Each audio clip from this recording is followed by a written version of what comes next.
Hello ladies and gentlemen, this is Blue Maxima, and I'm here checking out Wonhon, a Vengeful Spirit. Just FYI, this was a review copy. This is a stealth game, but it plays more like a stealth puzzle game a la Volume in comparison to something like Metal Gear Solid, which is more an action stealth game. And I have a lot of problems with it, if I'm being honest with you. There might be something to like here, but I just had nothing but problems with it. In both the minor and the major sense, but we will get to them very shortly. Let me just explain the concept to you first. So, the concept is, it's 1920s Korea, it's an alternate universe, and there's some kind of conflict going on where a lot of soldiers have been going around killing a lot of civilians. You're a civilian, and you ask what's basically the Grim Reaper to come back to Earth as a ghost and take revenge for all of the unrested spirits that have found themselves stuck on Earth. It's something called their Won or their Hon or something. It's part of the game's title or something. But yeah, basically, you need to resolve their problems. How do you resolve these problems? Through a series of singular missions where your goal is to stealth your way through a level and either rescue someone, get some documents, or just kill everyone in sight. That's basically the long and the short of it. And as a result, you'll just be going through these levels, possessing people, killing a bunch of people. The mechanics are really simple at their base, and they just keep adding on to it with new things like new enemy types and what have you. So, the basic concept is, you can walk around, you can run around, but people will hear you if you get too close. And if you stop moving, you'll crouch. And when you're crouching, you will be hiding behind low surfaces. You also have the ability to possess people. You need to get up close and hold the right trigger for a few seconds, which means you can get spotted while you're doing this. And when you do this, you will take over the enemy soldiers. And when you take over the enemy soldiers, you gain their abilities. In the case of the rifleman, it's the ability to fire off shots. In the case of the grenade man, it's the ability to throw grenades. And those are the only two possessables that I've come across so far. There are a couple of extra enemies that I've seen as of the parts of the game that I've played for this video. I've played through the first 2/5 of the game's missions. It's like the first 12 missions. And I've also seen dogs that are capable of seeing you when you're in spirit mode. Normally the regular guards can't do that. They can only see you when you're in human mode. And the shrine maidens who can see you in a big space all around, and you basically need to put in a bunch of effort into killing them, because if you don't, they're basically impossible to get past. But I only saw one mission with them, because I've only played the first 12 missions out of 30. Although there are like different modes and stuff you can do in order to brain focus me on this one, in order to increase the replayability of the game. But yeah, that's basically the long and the short of it for the gameplay mechanics. But there are a couple of things. Actually, to be fair, there are a fair few things that really annoy me about this game. So, the first thing is that it's got the Batman Arkham Asylum problem, where it's got a button very specifically dedicated to zooming out the gameplay field and letting you see the field of view of enemies that are not alerted as of that point in time. And I find that to be immensely annoying, because you end up using it almost like a crutch. You can't see very far away normally, so a lot of the time you don't know what you're walking into. And it can result in a fair bit of trial and error, and it just gets worse when you apply a bunch of other things that I'll get to very shortly. But yes, you end up needing to use the enemy FOV button as a crutch, because it zooms the view out really far, it lets you see where all the viewpoints are, and these guys' viewpoints are really freaking wide, which, to be fair, is actually quite realistic of them in an otherwise unrealistic game. But it can be really hard to tell sometimes just exactly what their field of view is. And it can get really annoying trying to deal with that, so you'll be constantly popping into this enemy FOV. And it is an absolute crutch. But it would be even worse. Well, actually, it would be better if it didn't completely slow down the game time. But you can hold the X button as long as you want, and the game will stay in the increased field of view mode for however long it decides is necessary. And it can be a bit of a pain in the ass, just to be honest with you. Just because you constantly need to be popping out to enemy FOV just to see what the hell you're doing. I will also point out that rotating the camera is a bit weird, because it just turns in a really weird way that makes it surprisingly annoying to try and do anything with. And it can be a bit of a pain in the dick. Those are the only control problems that I really have with it, though the rest of it is with the game's mechanics and the way that it all works. So, the first problem I have is that the game is incredibly inconsistent. The AI can react quite randomly to what's going on, and it means that you're never quite sure what they're going to do. You're not sure if they're going to stand there for 20 seconds, you're not sure if they're going to stand there for 2 minutes, and you're not sure of what routes they're going to take. Now, sometimes if you try and possess an enemy, you'll see that the patrol route that they're going to take, but if you're at the point of possessing them, I don't see what the point of seeing what their patrol route is, because they're not going to go back to it if you end up leaving their body, or even better, killing them, which is half the point. And as a result, you don't know how the enemy guards are going to react most of the time. And it's a massive pain in the neck. Especially when they seem to do things randomly. Like, sometimes you'll run right up to an enemy and start possessing them, and they'll be stunned for the majority of it, so you'll be able to possess them. But then sometimes they'll be able to just pull out their rifle and shoot you, no problem. But the biggest problem with this game's inconsistency is the fact that the levels never start out the same. Now, this is a game designed around speedrunning. They do actively maintain a best time in terms of speedrunning.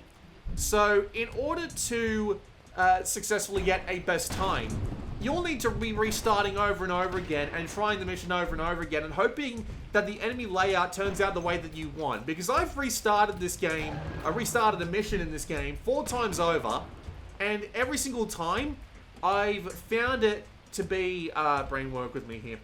Every single time I found it to pick out a different time everyone's patrolling in, a different positioning of enemies, a different little bit of everything. And so, even just trying to play this game normally, trying to work out a strategy, learning where all the enemies are going to be positioned at the beginning of the game, can be immensely frustrating to try and do. And as a result, it doesn't really lend itself well to a stealth experience. It doesn't lend itself well to a speedrunning experience. In fact, it kind of encourages you to be a murder hobo. Just possess someone, kill as many people as possible, then make them kill themselves in whatever way, shape, or form you see fit. And then just hope for the best. It turns out to be more effective than actually trying to stealth them half the time, because you don't know what all of the enemy patrol routes are going to be, you don't know where they're going to start, you don't know if they're going to crisscross each other. And in a game like this, where you die in 2 shots and your escorts can die in 1, it can be a massive pain in the ass. Especially during escort missions, where they will trail behind you, they can get seen by the enemies, they can trail behind you, and it gets to the point where, if they get seen, you might as well just restart, because the enemy riflemen in this game are fucking snapshots when it comes to the hostages. You have a bullet wound. You can take 1 wound before you die. But the hostages, they will get shot and they will die immediately as soon as a rifleman sees them. You don't get any sort of, like, grace period. They will just immediately fucking die. And it makes hostage missions in this game really annoying, because you have to stay unseen. And you can't risk going and possessing someone and going murder hobo, because they'll probably just swarm in on where your dude is and just kill them. So you'll just end up being in a really annoying position most of the time when it comes to that. The inconsistency just sucks, and it really just encourages you to be a bloody murder hobo more than anything else. The second problem is that this game doesn't have any checkpoints. So you'll go all the way through a mission, you'll be halfway to the end, and a fuck up right at the end will cause you to need to replay the entire mission again. The upside is that the missions are quite short, but it doesn't help very much at all, because you'll still have so much time to go through, you'll still have to do all the same motions again, and it becomes really annoying. The game doesn't even have quick saving, which is like it's like a big thing for stealth games on PC, to have quick saves, so I don't know why they didn't do it here. But there you go. So as a result, you'll end up playing through the same missions again and again and again, with the same level of inconsistencies again and again and again. And sometimes just weird shit will happen that you won't expect. For example, There's, at the very beginning of this clip, I somehow managed to draw all of the bloody enemy troops towards where the hostage was initially hiding, and they just decided to shoot her. It was bloody bizarre. I don't know what the deal with that is. So yeah, it's massively inconsistent and kind of a mess. And as a result, you're just kind of encouraged to murder hobo, which goes against what little story this game has. At least in the first 12 missions. There are individual stories of all the individual people, but it's like 5 or 6 lines of text for each of them, and it goes over all of the war crimes you can possibly imagine, so yeah, they get that.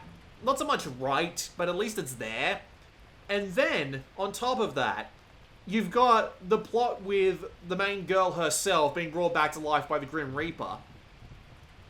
And the annoying thing about that is that... Brain, work with me here. The annoying thing about that is that the Grim Reaper... I'm calling it the Grim Reaper, but it's like this black cloaked figure in shadow. It's like, it's obviously like some form of death, right? And this character just... It's weird. This character acts like a teenage girl at times, just with the way the dialogue's written. And then it pops back around to being like this entirely serious character in the first 2 times that you see this guy, and it's inconsistent. And that's all you get in the way of story. There's also this thing about how ravens are a bad omen, but yeah, that's pretty much the entirety of the story in a nutshell. And there's just nothing to grasp onto. And even the one, like, correct line, the one line that seems to fit the tone of this game, the Grim Reaper says at the very beginning is, "You'll be judged on your actions in the afterlife." Which makes you think, I don't want to be a murder hobo. I don't want to go around killing as many people as I possibly can. And yet the game seems to encourage that via situations like the one you're seeing in the video right now, where the Shrine Maiden blocks the way and you can't possibly get through without drawing a massive amount of attention to yourself. So you might as well draw a little amount of attention to yourself, get yourself killed in a possessed body, and then just grab the item and leave. It's not a massively hard game, but it's just because of this inconsistency in the gameplay and the story as well, that I just kind of fell off it as a result, because I was just kind of going murder hobo for no reason, and when a game makes me go murder hobo for absolutely no reason, it's just kind of weird. Especially when there seems to be something in the story that's encouraging you to not do that, but there you go. Another problem I have with this game, although it does fit the atmosphere well enough, but it's mainly the soundscape. Do you enjoy listening to rain? Do you enjoy listening to footsteps that don't sound right on the surface that they're supposed to be on? That's 99% of this game's soundscape. Rain and footsteps. But sometimes you can't even hear the footsteps. You'll also get like lightning strikes, and obviously you'll hear like guns going off depending on whether or not you've actually alerted the bastards or not. But seriously, it's 99% rain and footsteps that don't sound right half the time. And so it just ends up being a surprisingly boring affair. When it comes to sound, at least. Also, no music. Like, not even some, like... Well, there is music when you get seen, but I would appreciate something in the background just as a sort of, like, you know, just general, I'm being sneaky, I'm not trying to be a murder hobo sort of thing going on. I'd appreciate that. And there are 30 missions, and the game does encourage replaying them for speedruns, but as I said, because of the idea that all the soldiers spawn in on different parts of their patrol routes and what have you, it ends up being just inconsistent to the point where I don't want to speedrun it. Just because there's no bloody point to it.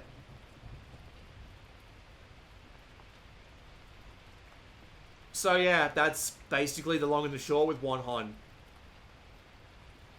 The gameplay is inconsistent, the story is inconsistent, it really needs checkpoints, it needs quick saving, the soundscape could do to be a lot better, the enemy FOV button is just annoying when you could be easily giving me that information without having to resort to bloody super slow-mo.